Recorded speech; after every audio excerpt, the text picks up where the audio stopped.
आपल्या सोबत आहेत काँग्रेसचे नेते आमदार विकास ठाकरेजी. विकास भाऊ, विधान परिषद निवडणुकीमध्ये काँग्रेसवर नामुष्की ओढवलेली आहे. तुम्ही चंद्रपूरमधनं मागे घेतला तुमच्या उमेदवारांनी, यवतमाळ मतदारसंघातून मागे घेतलेला. अशी का वेळ येते काँग्रेसवर की जेव्हा अशी परिस्थिती येते? भंडाऱ्यातही चलबिचल स्थिती आहे, अपक्षाला पाठिंबा द्यावा लागला. असं आहे की हा नियोजनाचा अभाव असेल.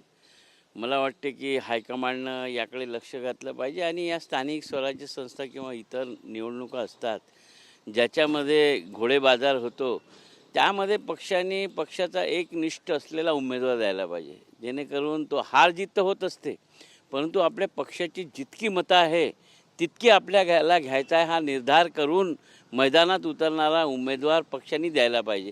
आता पक्षाने जर जिल्ह्यांमध्ये ठरवून दिलं असतं की हा उमेदवार, आता सगळ्या अमरावती चंद्रपूर जिल्ह्यामध्येही मोठे नेते आहेत, यवतमाळ जिल्ह्यामध्येही मोठे नेते आहे आणि हे सर्व असताना हा पक्ष असेल तर हा निंदनीय आहे. मला वाटते की ही नामुष्की आहे आमच्यावर आणि याबाबत हायकमांडनं काहीतरी विचार करायला पाहिजे की आता हे उमेदवार देताना मग कोणाच्या म्हणण्यानुसार हे उमेदवार दिले, कोणाच्या म्हणण्यानुसार त्या उमेदवारांनी विड्रॉल घेतला, हा सुद्धा मोठा प्रश्न आहे ना.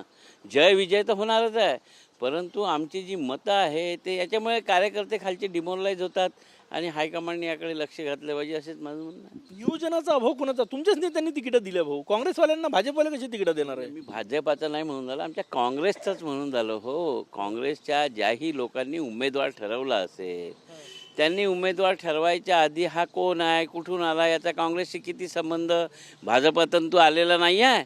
कारण की आजकाल भाजपातून काँग्रेसमध्ये आलेले लोक आहेत जे पदावर येतात आणि नंतर मग असे प्रकार करतात. तर हे तिकीट देण्याच्या आधी ही सगळी त्याची ग्राउंड रियालिटी काय आहे, हा आधी कोणत्या पक्षात होता, हा याला फॉर्म दिला, मग येणाऱ्या दिवसात तर असं होईल, ही सवय लागून जाईल की काँग्रेसचा AB फॉर्म घ्यायचा आणि चुपचाप वापस घेऊन घ्यायचा, कोणालाही नाही सांगता, अनपोज कोणतीही निवडणुका होऊ द्यायच्या.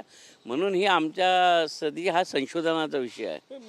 हायकमांडनी याची चौकशी करायला पाहिजे, दोषींवर कारवाई करायला पाहिजे असं वाटतं. ही गंभीर प्रश्न आहे. बिलकुल हायकमांडने याची चौकशी करायला पाहिजे आणि जेही फॉर्म वापस घेतले हे कोणत्या कारणामुळे घेण्यात आले, हे फॉर्म घेण्यासाठी जबाबदार व्यक्ती कोण, या सर्वांचीच चौकशी झाली पाहिजे. हो, नागपुरातला उमेदवार कायम आहे अतुल लोंढेची, पण निवडून आणण्याची रणनीती काय काँग्रेसची? आता चंद्रपूर गेलं, यवतमाळ गेलं, नागपुरात काय रणनीती आहे? आता नागपुरात अतुल लोंढे ठाम आहे ना, त्यांनी कुठे वापस घेतला आहे फॉर्म? पण निवडून कसं आणणार? निवडून येणार. मी मागच्या वेळेस सांगितलं की ते 100 मतांनी निवडून येणार आहे.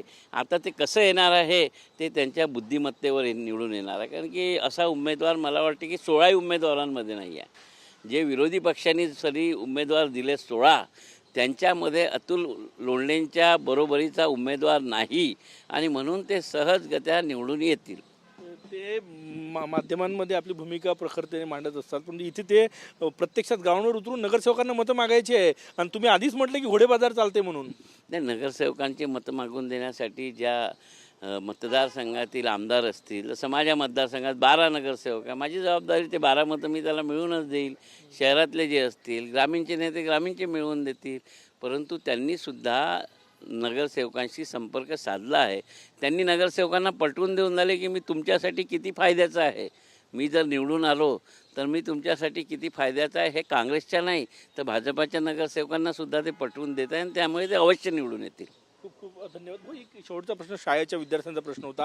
240 रुपये दिले विद्यार्थ्यांना गणवेश शिवायसाठी. गरिबाचे लेकरं शाळेत शिकतात, या विद्यार्थ्यांचा 240 रुपयामध्ये गणवेश कसा शिवायचा हा प्रश्न आहे. संघटनांनी विरोध केला आहे. मला वाटते की यावरून सरकारची नीती काय आहे ही स्पष्ट झालेली आहे. येणाऱ्या अधिवेशनाच्या काळात या विषयावर हात घातला जाईल आणि आमची मागणी राहील की जे खालच्या तबक्यातील विद्यार्थी जिल्हा परिषद महानगरपालिकांच्या शाळांमध्ये शिकतात त्यांना शिक्षण देण्याचं काम शासनानं स्थानिक स्वराज्य संस्थेनं करताना यामध्ये कपात करावी नाही, हीच आमची मागणी राहील. खूप धन्यवाद. कॅमेरामॅन सचिन सायांसह गजानन माटे, TV9 मराठी, नागपूर.